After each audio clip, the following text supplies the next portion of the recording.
Welcome to Mythic Metamorphosis channel. Today, we'll discuss the 2024 Paris Olympics opening ceremony concerns and Dionysus' true pagan symbolism as a global archetype of spiritual awakening and liberation. The Paris Olympics opening ceremony performance was criticized for demeaning Christ and Dionysus, turning a global celebration into a heated debate. Does this story have more to it? Join us as we examine this contested event's many meanings. The opening ceremony included a performance that divided opinion. Some viewers regarded it as a modern retelling of Leonardo da Vinci's The Last Supper. In contrast, others saw it as a nod to ancient Greek mythology. According to historians, the tableau vivant, or living painting, was actually based on Jan van Bijlert's The Feast of the Gods from 1635, representing a meeting of Greek goddesses like Minerva, Mars, and Venus on Mount Olympus. Let's look at the fundamental contrasts between these artworks. Leonardo da Vinci's The Last Supper, painted in 1495, is a Christian masterwork depicting Jesus Christ and his 12 disciples at a key time before his betrayal. The layout, expressions, and symbolic usage of food and drink make this artwork one of the most famous in history. In contrast, Jan van Bijlert's The Feast of the Gods, created in 1635, depicts a legendary feast among the gods, representing wisdom, war, and love. This composition is based on pagan mythology rather than Christian history, making it an appropriate basis for a performance at an event such as the Olympics, which originated in ancient Greek religious festivals.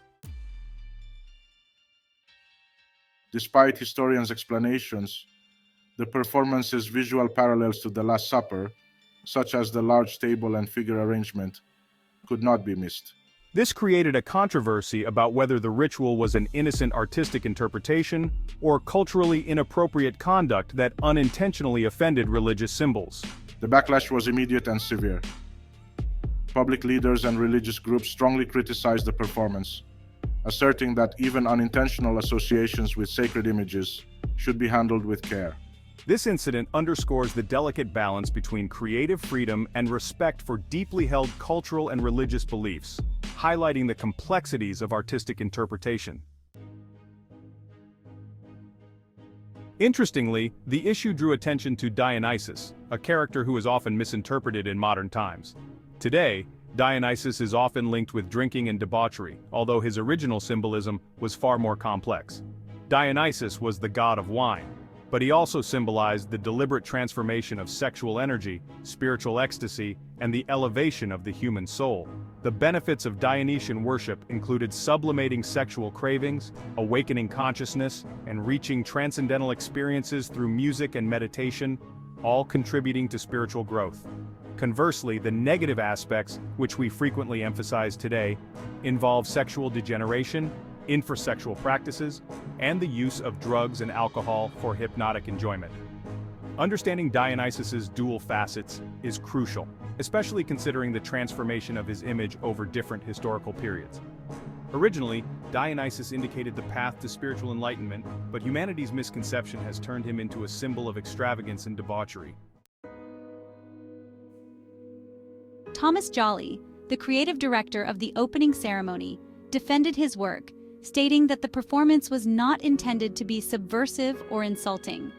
In a French television interview, Joly stated that the performance was not a recreation of the Last Supper, but a grand pagan festival honoring the gods of Olympus and Olympism, highlighting the thematic focus of the ceremony. Does Joly's statement illustrate the underlying goal of the performance, which is to glorify the Olympic Games' ancient roots through deity symbolism? Why is Dionysus shown in his degenerated state? Focusing solely on his negative qualities, which include the risk of addiction, loss of control, and negative implications for physical and mental health, raises questions about the interpretation of his character. Paris, 2024. Creative art teams' lack of knowledge, mythology, and history may result in a misunderstanding of the genuine objective of the Paris 2024 opening ceremony.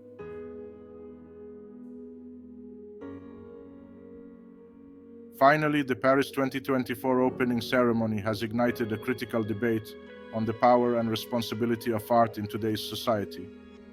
Regardless of whether you perceive the performance as a flawed interpretation of Greek mythology or a failure in religious sensitivity, it's evident that art and symbolism play a significant role in shaping public dialogue. Religious and esoteric mythology symbols should not be exploited for the promotion of cultural degeneracy. Instead, they should be revered for their intrinsic, cultural, and historical value. Stay tuned for an upcoming detailed video about Dionysus' true nature and phallic worship. What are your thoughts on the current controversy? Let us know in the comments below, and remember to like, share and subscribe for more in-depth material.